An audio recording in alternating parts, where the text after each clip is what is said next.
I got to be the straight man. Every comedy, you know, you have to have the straight guy. It's very important, and that really was sort of Etta's part in that. It was frustrating for me. I mean, you know, when everybody's laughing, you want people to laugh at you too, or with you, I guess. And so in a way, it was sort of hard when they had these great lines, and you know, but it was part of the makeup of the whole thing. I believe that it was a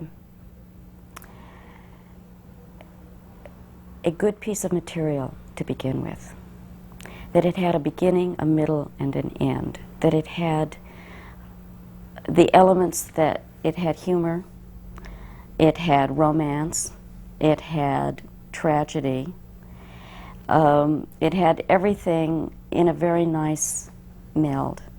It had 3 extremely likable characters. It was beautifully photographed. It was extremely well directed.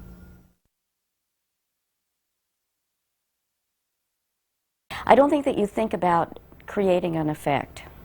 I think that you have to take a scene and you have to do it as honestly as you can, given what you have to deal with.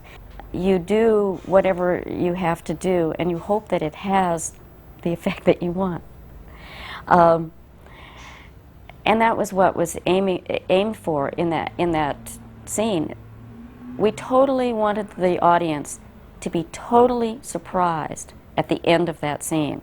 We wanted them to think that something, I'll say, bad was going to happen. I mean, here's a man with a gun, you know, he's making this girl undress. I mean, is he going to kill her? Is he going to rape her? What's really going to happen? And it had to be totally serious until that very end line. Goldman had said that Etta, you know, that there was always a surprise, but there was a surprise with every character. You know, I mean, every character, there was something that was a little bit different.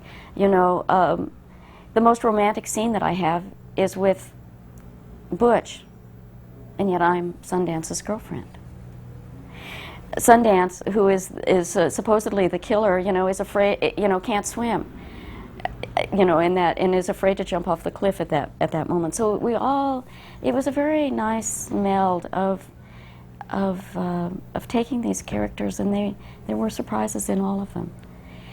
And what makes, you know, if we all had sort of the exact formula of what made something appeal to the audiences, you know, we'd all be making great movies all the time.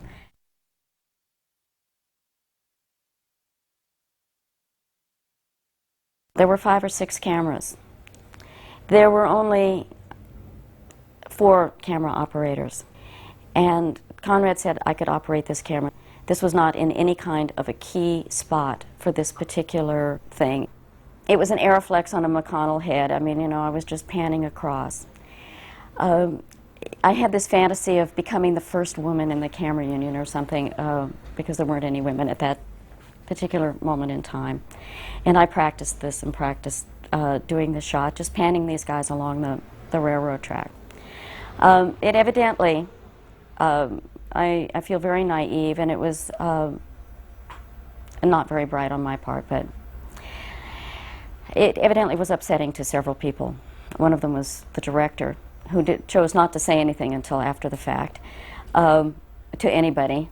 And another was, I think, the stuntmen that were riding along the railroad tracks. And I think also some camera operators. They rolled the cameras, I did the shot, and it was the last shot of the day. The set, you know, the set was wrapped. And George Roy Hill, who I guess had observed all of this going on and had chose to sit by the camera that I was operating, and was absolutely furious, only I didn't really realize it at that moment. And he said, I want to talk to you when we get back to the motel, and the end result was that I was banned from the set, except for when I was working. And it was very devastating to me. And in a way, that incident or that action haunted me for the rest of the film. But I think it's in perspective now. I think the parts that I personally enjoyed the most were the improvisational parts. The bike ride, which was a little paragraph in the script and was one of the musical interludes. And it was a series of shots that were set up by George and Conrad. And Paul and I were we were given kind of a path of action as to where to go with this bicycle. But what we did, we filled in. It was a lot of fun. Not terribly comfortable on the bicycle, riding through the orchard and so on, but it was, you know, the thing with the cows really sort of just happened, and it was kind of like taking a coloring book and being able to kind of put in the color.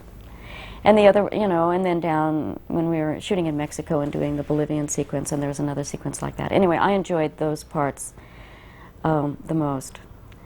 I think, in a way, it goes back to the camera operating incident, because that happened very early on. I had not started shooting. So when you incur the director's wrath before you've even started shooting a film, any time that you can kind of get away from him was really the best part for me. The progression from rehearsals to filming to end product is always surprising. The rehearsals on this particular film, we were sitting around a table, we'd read a bit, we'd talk a lot about whatever was going on, or it would be described what the set was going to look like, or where we were going to be, or something like that. It was rather flat. You get to the filming part of it, and it becomes more, there's more dimension to it. It's kind of like an oil painting. You start off and you maybe do the background first, and then you layer on something else, and it all begins to take shape and have dimension. I'm always surprised when I see the final product of a film, because there's always more, even though you've been there, you've done it, so to speak, but there is always something more when you're able to see it in an objective way. And there's always a bit of a surprise. I think one of the things that really came out was the humor. Was the first thing in the rehearsal, that you could see the timing of between Redford and Newman. That became better and better as filming went on. You never really know how a movie is going to turn out until it's finally on the screen, and you see, and you're always kind of surprised by something, even though you might have been there for every step of it. I'm very proud to have been in a movie that not only people really liked, but it's really a good movie. And so it's